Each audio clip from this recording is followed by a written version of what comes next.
Happy birthday to us. Happy birthday to us. Happy birthday, dear podcast. Happy birthday to us. We are now 5 years old. It's time for us to start school. Well, not necessarily. You don't have to start school in this country until the age of 6. And as someone who's a trained primary school teacher, I endorse that particular practice. Okay, well, we still should be thinking about what sort of school to send our podcast to. Something sort of a state school? Well, obviously, we don't want to raise a libertarian podcast. Yeah, some more sort of inner city? Well, we do want the podcast to mingle with a diverse set of other podcasts. Yes, we want our podcast to have friends. Just like us. Well, like we used to. So alone. So lonely. I need a hug. Me too. Me too.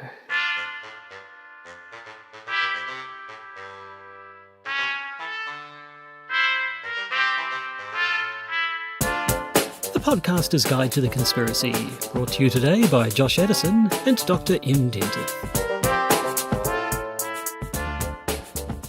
Hello and welcome to the Podcaster's Guide to the Conspiracy. I am Josh Addison, sitting next to me, Dr. M.R.X. Dentith. 5 years. 5 glorious years. Technically it was 5 years, like 2 weeks ago, when we had the pre-recorded news article episodes going, which was just an unfortunate coincidence. To quote Douglas Adams, time is an illusion. Podcast time doubly so. Something like that, yes. Now, I'd like to say it's because of our 5-year anniversary that we're considering a new format for the podcast, but it was kind of coincidence. It's an absolute lie. Just happened to think of it at the same time. Nevertheless, we are thinking of a slight mix-up to the formatting here. We are going to change the way the news works. It's a new news paradigm for a new podcast format of the year. So yeah, the idea is we are only going to be doing news updates now once a month. So you're going to get 3 weeks of content and then a laid-back discussion of the news. We're going to mix things up a bit. Yes. So if you don't like the news bits and always skip through them to get to the main body of the episode, then you'll like 3 episodes out of 4 a month, and you can just skip the news one. And if you really like the news ones, then maybe you can skip the other 3 and just get your news fix once a month. Although, straight of course, into your veins. Patrons are going to find out about the news more frequently because we will still be talking about news Recent items events. and recent events to our patrons every week. Every week. So they either suffer or get the glory of news on a weekly basis. Lucky/poor them. Yes. So, with that in mind, of course, the one of the implications of that is that episodes are probably going to be a bit shorter, which I think is a good thing. Yeah, I think so. It seems to be the way of podcasts. Lengths just creep up and up and up. So we've tried for years to try to get this to be a half-hour podcast, and it's never worked. It worked for a while. I think our very first episodes came in at under half an hour. And then about in year 3, we managed to do a bit of half-hour episoding for a while. And in part, it's because we have absolutely no timing devices. We are modern people with a lot of technological support, and yet we've never actually set up a kind of timer to work out how long the podcast is running. It would be really, really easy to do, but we're very lazy. Just very, very lazy. Yeah. Nevertheless, so that means that today's topic, which is a fine and interesting topic, I think you'll agree, is all that we're going to be talking about this week. So maybe we should get into that right now. Indeed, let's not go to the news. So this episode, we take you through time back to the year 1980, checks notes 6. And to the exotic locale of Stockholm, Sweden. Yes, because this week we're going to be talking about the murder of the Swedish president Olof Palme, who I hadn't actually heard of this before. So I know the story from the Fortean Times. So there's a scholar who writes for the Fortean Time, Jan Bodenstam, although it may be Bonston, and he's written quite a lot on the assassination or murder, depending on how you want to pass this, of Olof Palme. And so I've kind of always been aware of the kind of conspiracy theories that circle around the death of a Swedish prime minister, an unsolved case, possibly the biggest police investigation in all human history. Quite possibly. In that the Swedes actually changed their law to remove the statute of limitations around this particular case so they can continue investigating it to this present day. As of 2016, they had produced 700,000 pages of investigative notes, and the cost of the investigation currently is about 350 Swedish krona, which is something like 61 million US dollars or something of that. Something like stripe. that. Yeah. It's a vast investigation. It's been going on for a while, and they still don't know who killed their prime minister. Now, yeah, I mean, my wife asked me, so what are you going to be talking about this week? And I said, the Swedish Prime Minister was assassinated in 1984, apparently. And she's like, oh, right, they never found the guy, did they? So she's less ignorant than I am. It does seem strange they hadn't heard of this, because it is the assassination of a head of state.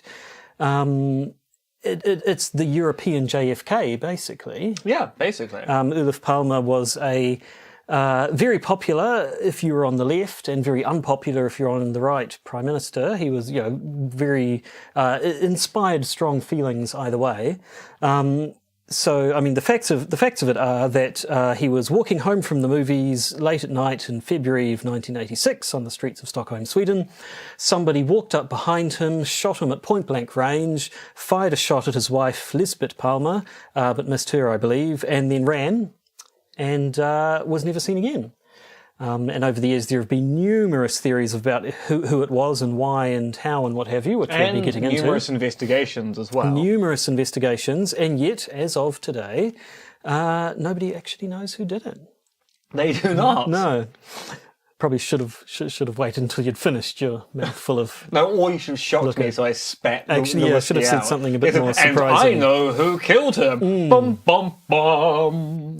But yes, so unlike the JFK case, where they came up with a culprit fairly quickly, whether or not you agree with the official theory, and life moved on, this is sort of an obsession to this very day. And while there have been numerous police investigations, of course, there have also been numerous amateur, civilian, I suppose you'd say, investigations, which have led to a number of theories. And also political scandals. But we'll get into that in just a minute. Let's talk about the person who was initially arrested for the murder. This would be Victor Gunnarsson. That's the one. Yes, Victor Gunnarsson. Yep. There are so many. So yeah, straight away. Actually, was it was him, and then it was the PPK investigation, wasn't it? Yeah. Yeah.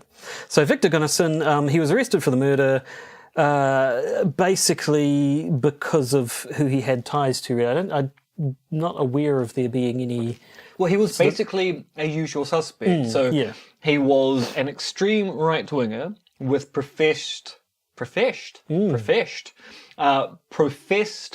antipathy towards Olof Palme. When they arrested him, they found a lot of pamphlets against the Swedish, the Social Democrats and Palme in his flat.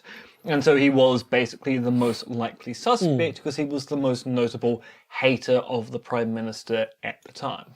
Yes, now, because we should, as I said, Olof Palme, very sort of polarising figure. He had led the Swedish Social Democratic Party from 1969 until he died in 86. He'd been Prime Minister from 69 to 72, and then when the Social Democratic Party got back in 82, he was the Prime Minister from then until his death. He was very outspoken on all the issues of the day, from a very left-wing perspective. So and also a bit of a TV celebrity as well. He was kind of Sweden's first political celebrity. He was their Jacinda, I guess. He was their JFK, really, right down to the assassination. So because of his fairly, outspoken stances, he was anti-Vietnam War, very strongly anti-apartheid. We'll see more of that later.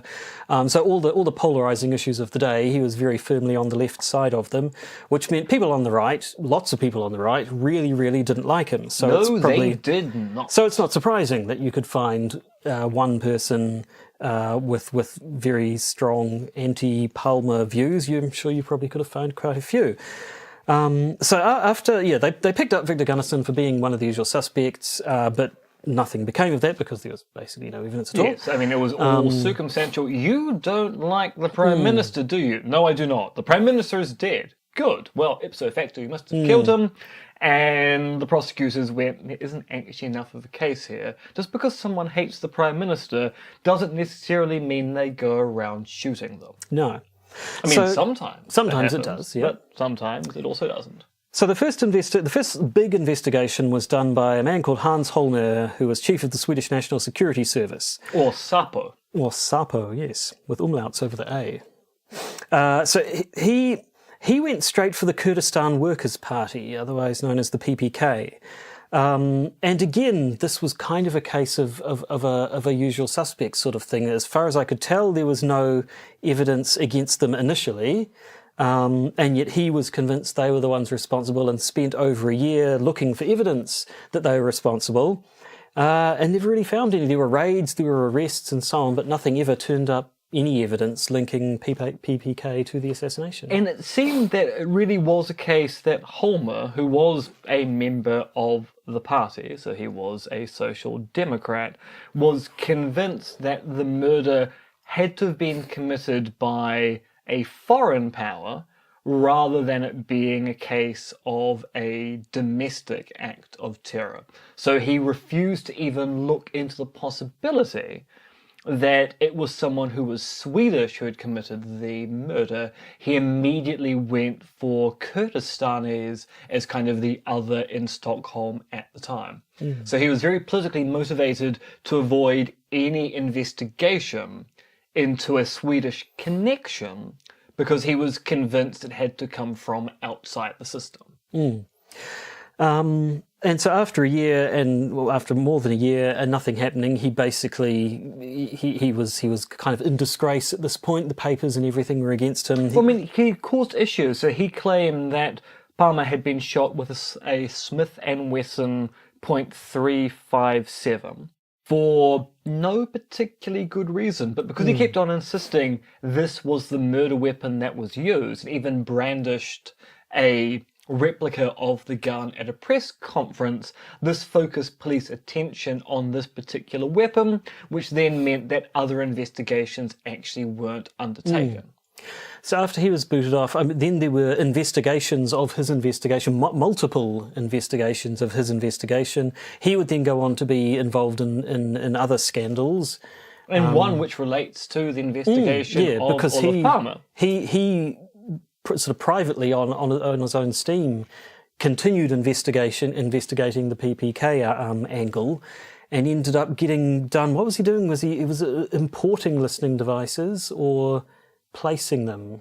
He was one of the two. But yeah, he got involved in what's called the Ebb Karlsson affair, which was a major scandal in Sweden in the late 80s, where it turned out that Ebb Karlsson, a journalist, publisher, and former secretary of the Swedish government, was carrying out an independent and illegal investigation into the assassination of Palme, which was secretly supported by the then Minister for Justice, Anna Greta Leijon. Yeah, so the whole thing was embarrassing just for the government all round. It sort of showed up a real old boys network kind of thing, and he was there in the middle of it. So Ebbe Carlsson had also concluded that Olof Palme had been assassinated by the PKK. He thought that the Secret Service, the SAPO, could have prevented the murder by tapping their phones, and what did he write? Checking the notes. He argued that PKK had been ordered to assassinate Palme by the Iranian government at a meeting at Damascus, so then the Iranians come into it as well. But again, just more trying to make the evidence fit a theory. I mean, at least with the Ebb Karlsson affair, we kind of had a rationale as to why the assassination may have occurred, if you take it the murder was a politically motivated assassination.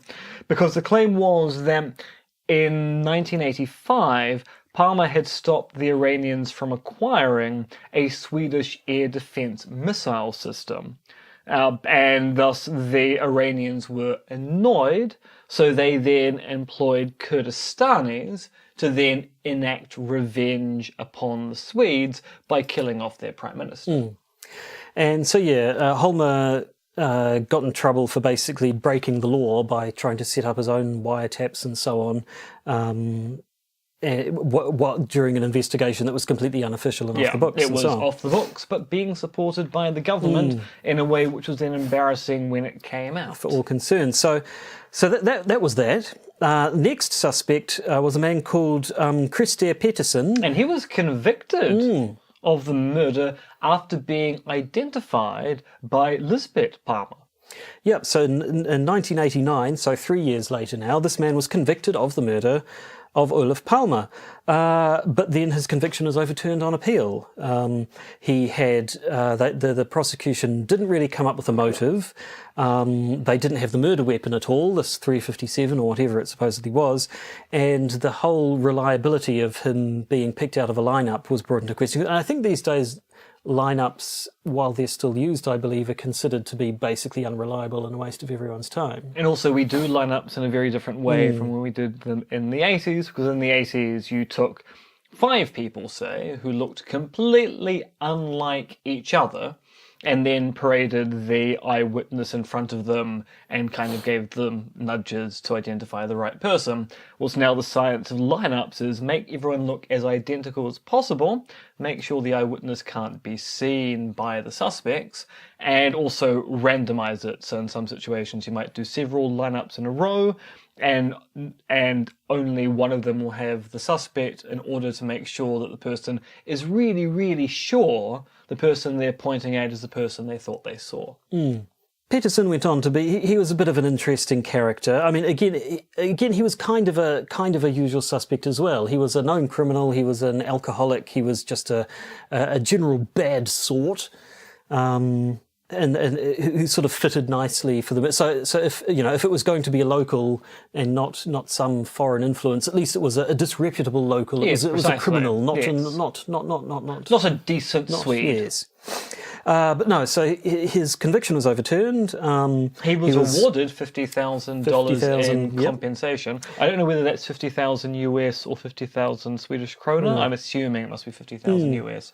So he sort of then capitalised on his fame/notoriety by claiming to have killed Olof Palme. Yeah, he did make claims that he had done it, but it was usually thought that he was just sort of trying to get attention, get a bit of money from TV interviews, that sort of thing. I mean, to the point where the police went back to the court and said, we want to prosecute this person again, and the Supreme Court went, yeah, the new evidence isn't particularly compelling. It looks like he's just saying things to get attention. So he died in 2004. But just before or on his deathbed, he contacted the son of Olof Palme, Martin, and claimed he had a big story to tell. And Martin's response was, look, I'm only willing to talk to you if you admit to killing my father.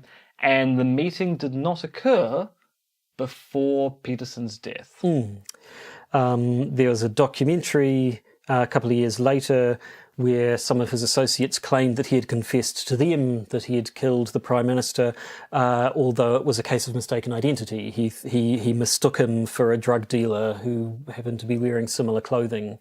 And walked that particular path. And walked that night. route, yeah. And so the whole thing was just a mistake. And so that, I believe, was the last sort of court case. But since then, as we say, there have been numerous investigations, both official and unofficial, and numerous theories. Now, I mean, it's one of those cases kind of like the JFK murder where if anyone you can name has been blamed for the murder, basically, you'll be able to find a conspiracy theorist who thinks it was lizard people and Masons and UFOs and so on. All at the same time. All at the same time. But some of the more concrete, I suppose, theories are still nevertheless very, very wide-ranging. South Africa comes up a bit. Well, it was an exciting time in South Africa, what with apartheid and all. Yes, as we said before, Palme himself was very vocal, very anti-apartheid. Now, South Africa apparently had this Operation Long Reach, which was supposedly a top-secret program to sort of neutralise opposition to apartheid. around the world, and the claim was that Palme's assassination was part of this operation, that he was done in by either by South African agents directly or by people set up by South African agents. People funded by Operation Longreach. And this was the favoured theory of one Stig Larsson. Yeah, so the author of The Girl with the Dragon Tattoo and that series of books was planning on writing a book about the Palme assassination. His career was an investigative journalist before he became a novelist. Unfortunately, he died before he could finish that book. But his theory that he was working on was that it was an assassination, which was a collaboration between Operation Longreach and local right-wing extremists in Sweden. So that's one. Again, I don't know what evidence they're basing it on, other than allegations from in 1996. Apparently, there was one guy who was a commander of a South African police hit squad who claimed that they were responsible. But that's the only evidence I've read about for being just the word of one person. And of course, this is one of the odd things you get with events of this particular type, which is that. And you actually see this a lot with JFK. People often on their deathbed making a shocking revelation they were involved in the assassination of JFK. And of course the problem is, given the number of shocking revelations about who was involved in the assassination of JFK, either you've got a really over-determined assassination of JFK, where lots and lots of very disparate groups acting independently all got together on one day and accidentally murdered him multiple times, or you have people on their deathbed going, I've got a theory about something, I'm going to throw a stone in the lake and see what happens. I know when I die, on my deathbed, I'm going to admit to a lot of things I never did. I think you should. You should kill me now so I can make my deathbed about deathbed assassination. My deathbed assassination is, as you kill me, I'll kill you at the same time. Clever. I know, it's very clever. Still, revelation, deathbed revelation. We've got the rest of the episode to record though, so maybe save it till later. Maybe that can be the bonus content, just our dying gurgles as we slowly murder each other. I do want to point out, you're dying right now. Well, yes, we all are.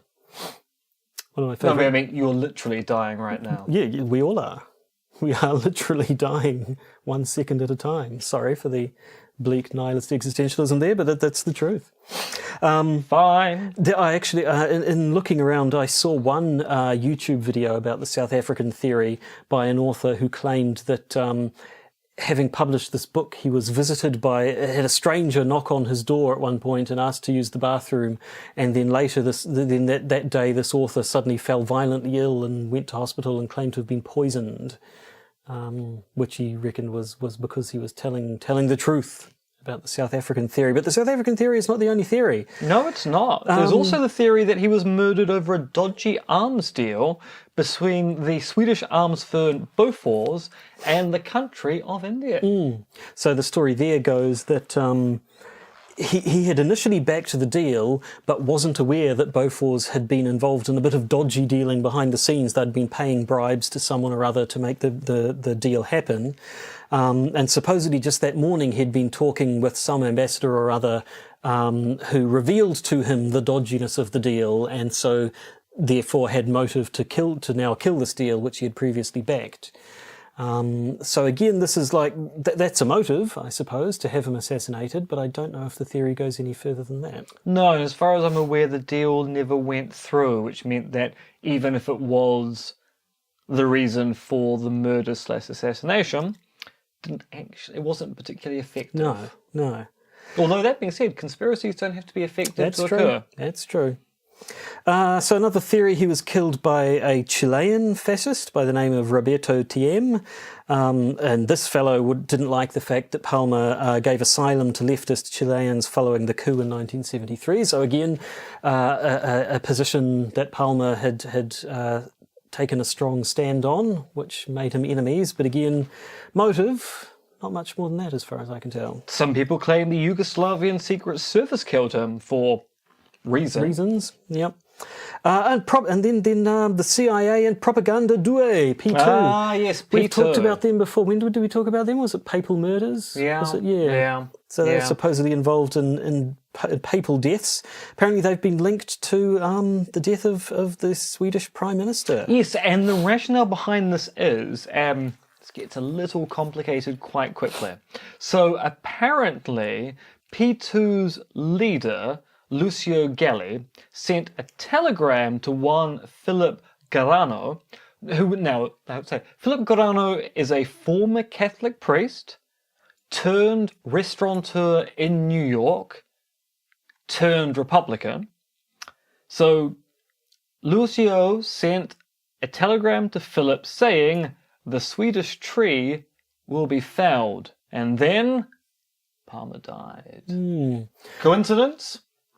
Maybe. Quite possibly. I don't know. It's another spooky wooky thing, but because it's Freemasons and P2, wacky P2 stuff, people lapped that up. Now another interesting one. The claim that he was murdered by right-wing extremist police officers in Sweden themselves, and this sort of gets to the cock-up versus conspiracy thing, because we didn't say initially, but not only was Hans Holmer's investigation perhaps not up to snuff, in the immediate hours following the murder, the police, the very initial steps were not done particularly competently as well. No, they didn't do a particularly good job of containing the crime scene. I think they made it too small, for one thing. Yeah, which meant that salient evidence was found by the public after the fact, including a bullet casing that was found several days later, which they went, oh, that's probably one of the casings from the bullets that shot the Prime Minister. If only we'd made our circle larger. So there was some suggestion that, well, maybe the police investigation wasn't incompetent but due was to deliberately designed to make sure the truth wouldn't come out. Yeah, so that was, again, fairly sort of circumstantial. I don't believe they come up with this theory comes up with any evidence beyond the fact that, the right-wing elements of the police didn't like him because right-wingers didn't like him, and the investigation wasn't conducted well, and then just sort of waggling their eyebrows and saying, join the dots, people. And I mean, there is a particular thing which is always interesting with events of this particular type. So it's actually fairly uncommon for leaders of sovereign states to be murdered. Yes. When it happens, doesn't happen often. No. So you have this kind of weird situation where when an event of this particular kind occurs, people panic because it's a major event and people don't really want to carry the can for any disaster, which means that often things go badly as a kind of matter of fact because people are going, no, I do not want to be held responsible for this going wrong, so you deal with it, I'll step to one side, which means you end up getting investigations which initially actually might look worse than a standard murder investigation because people are absolutely petrified of making things go afoul. And I believe in 2013 there was a series called Death of a Pilgrim, which I assume was your Scandinois thriller, one of those. I've seen it. Have you? So I was in Norway and it was New Year's and we were looking for things to watch on Norwegian Netflix which had English subtitles because Norway, they speak Norwegian there. And it's amazing how many local Scandi dramas have no English subtitles on Norwegian Netflix. So we're flicking through trying to find something which I can watch in a family of people that otherwise speak Norwegian. And so we find the series called Death of a Pilgrim, which is a 2013 conspiracy thriller set in Stockholm, where a cold case squad reinvestigate the murder of Olof Palme and, shockingly enough, solve the crime. Now, whilst we were watching it, one of the people's going, but they never did solve that. How were they? Okay, so no, this is a fictional solving of a case of a major event in Swedish history in which people are descendants of Olof and Lisbeth Palme who are still alive, and they're going, oh no, it was quite definitely corrupt police officers in the Swedish police force. Yes, so in that fictional reenactment, they solved the case. It hasn't happened yet, though. Yeah, it was really weird to watch, because you're getting to the final episode going, they can't solve the case. I mean, it's an unsolved murder. You can't suddenly fictionalize. No, they're doing it. They've solved the crime. Did an Inglourious Bastards. Yeah, Just basically. sort of spun off a new history timeline. And so then we come to the last theory in our list, which is quite an interesting one. This is the claim that he was murdered by a man called Stig Engström. Now, Mr. Engström, there's umlauts over the O, he was one of the initial eyewitnesses to the murder. He claims he saw it happen and was first on the scene, tried to resuscitate Prime Minister Palme, and gave statements to the police. But some people think rather than he was very much the first on the scene because he was the actual murderer. And then he was there before it was a crime scene. Now again, he committed suicide in 2000, so he's not around to be questioned anymore. But the case against him is basically some people who saw the killer running away. I believe where it was, there was like a raised street level or something, so the killer fired off 2 shots and then immediately shot up, not shots, perhaps the wrong word, ran up a set of stairs to an elevated thing and sort of disappeared from sight of anyone who was down on the low level where the street was. The people who saw the fleeing killer reckon that the killer looked a bit like Engström. But also noted that they didn't see Engström at the scene when he claimed to be there. As in, when the police turned up, they're going, Engström, who claims to have been at the scene informing police officers about things, we don't remember seeing him there, as if maybe he had fled the scene before the police arrived. So something seems a little... There were claims that his testimony was a little bit dodgy. He apparently owned a gun. He worked just a short distance away from where the Palmers had been walking. That's why he was there at the time. And he was apparently very, very right-wing and hated Prime Minister Palme. I think he also lied about his movements that particular night, which is probably not a wise thing to do during a police investigation of a Swedish Prime Minister. I think what makes this case interesting is that it takes the whole idea away of it being some sort of planned assassination to it being a crime of opportunity. He hated this guy, suddenly happened to see an opportunity to kill him and hopefully get away with it and just jumped at the chance. One thing which some people have made much of is the fact that Palme and his wife were walking home from going to the movies. That was their movements that evening. They'd gone to a film, they were walking home when the shooting happened. Apparently, they'd only decided to go to the movie at the very last minute. He, from the sounds of things, he sort of got home from work or whatever, and his family was having a conversation about, hey, should we go out to the movies tonight? And then, decided, oh, yeah, why not? Let's go do that. So it's not like there was any way people could have really known in advance, unless they were sort of tailing him and staking him out and he was under some sort of heavy surveillance. People couldn't have known that was where he was going to be that night, so which seemed to sort of lend a little bit of credence towards it being a crime of opportunity. Yes, I mean, so if it was a premeditated crime, it was a premeditated crime of him being surveilled and looking for an opportunity, as opposed to in this case, which would be going, well, actually he was in the wrong place at the wrong time and the person who hated him was there with a gun. So, I mean, it does seem a fear that you'd have to really hate someone to run out and kill them just because you happen to see the chance. Unless, of course, he saw them going to the theatre and went, well, they're going to be there for 2.5 hours, so I can just go get my gun. But even then, killing a Prime Minister, that's not a small thing. For someone to hate the guy that much that he'll would run out into the street and shoot him and then assume he could just run off and not Josh, face the someone today set themselves on fire on the White House lawn. People do strange things. Yeah, now, no, it should be pointed out, this was investigated at the time by the police, and they didn't see any merit to this particular claim that he was the assassin.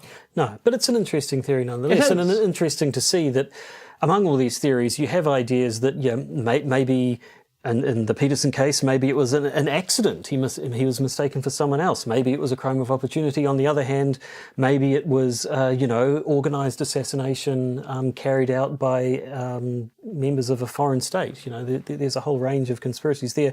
I guess the only question that remains is, why are we talking about this thing now when it happened 30 years ago? New evidence, Joshua. new evidence. And this once again speaks to how badly the crime scene was contained at the time, because now it turns out a walkie-talkie was found in the vicinity of Palmer's murdered body by a member of the public. And this has only come to light now, and the natural response is walkie-talkie? I mean, that would indicate that if the walkie-talkie belonged to the murderer, then they were probably getting instructions from someone, which really does suggest an organised hit and a conspiracy. Yeah, but it just seems such a strange thing. How could it be 30 years later, this bit of evidence turns up? What had it been doing in the meantime? And 30 years on, how could you even tell with any sort of reliability at all that it was actually found? You'd be able to, okay, obviously it's a 30-year-old walkie-talkie from the make and the model and the what have you, but I don't see how it could... how you could get anything reliable from it. They said they're going to be testing it for DNA to see if there's any trace of whoever might have been using it still on it, but then surely there could also be traces of whoever's handled it in the last 30 years. So I don't know. So, I mean, it seems like, it's a case that has been a almost national obsession, I suppose, in Sweden. People really, really, really want to have it solved, but every year that goes by, it seems less likely that that's ever going to happen. What with, subjects dying on account of the passage of time. I mean, eventually Sweden will be wiped off the map just by geology. But even then, the investigation will still be open. So, yeah, I mean, it's like, it reminds me of like the Madeleine McCann disappearance, where we keep having headlines here in New Zealand even, new evidence of the McCann case. And it's like, well, it's a tragedy, sure, but why, after all this time, are we obsessed? I mean, I suppose in the Madeleine McCann one, it's just, it sounds callous to say, just one little girl, whereas the Palme case, it's the Prime Minister of a country. That is a bigger deal. I mean, but still, the idea of...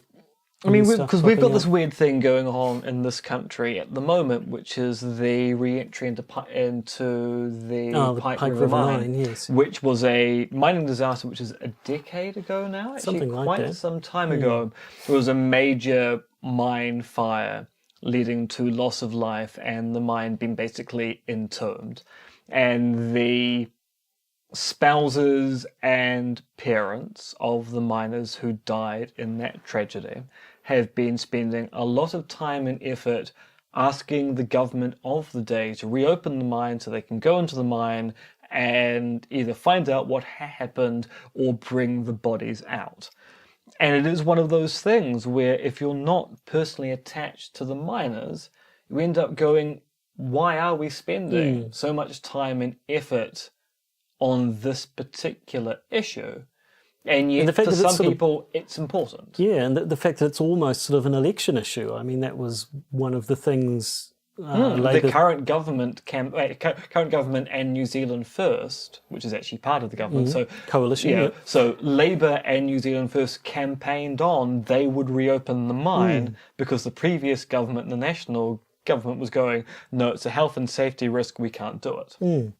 So yes, but anyway, it is that sort of thing. But we're not here to talk about Pike River. We're here to talk about the murder of Olof Palme, and yet I think we've about finished talking about the murder. We have, I think, finished talking about the murder or assassination. Or assassination, and actually, that's the big thing here. So, if it's a murder, then it may not be conspiratorial, though maybe there's a cover-up involved here to try and prevent people from finding out who actually committed the crime, especially if it turned out to be a police officer.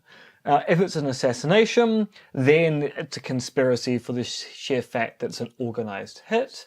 And then there's the question as to whether the investigations quite deliberately went off to try and stop people from finding out about these things. So one thing we kind of didn't mention is that one of the criticism of the Hans Holmer investigation into the death of Olof Palme is the notion that by focusing so squarely on PKK and not looking at a domestic link, maybe that was designed to take the investigation in a particular direction to protect people in the party from being investigated either for the murder or being investigated for other things surrounding the murder at the time. Because, of course, it might not be a cover-up of who did it, but it might be a cover-up of other scandals that might emerge if a proper investigation was ever engaged in.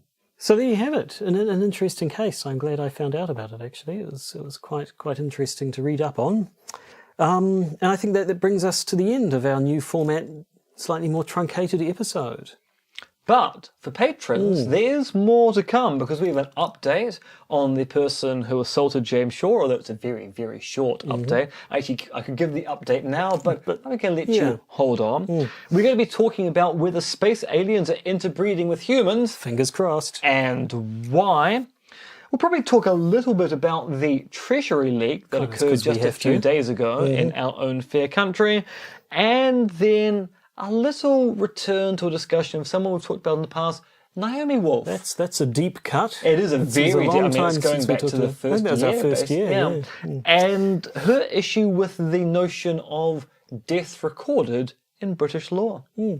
So, if you're one of our patrons, A, thank you. B, stick around for that. If you're not one of our patrons, thank you for listening anyway.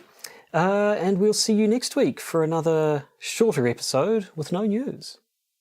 But still packed with jam. Oh, yes.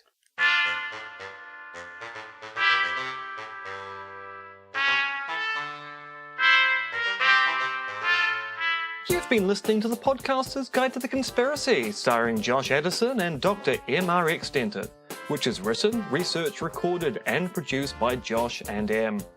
You can support the podcast by becoming a patron via its Podbean or Patreon campaigns. And if you need to get in contact with either Josh or M, you can email them at podcastconspiracy@gmail.com or check their Twitter accounts, Monkey Fluids and Conspiracism.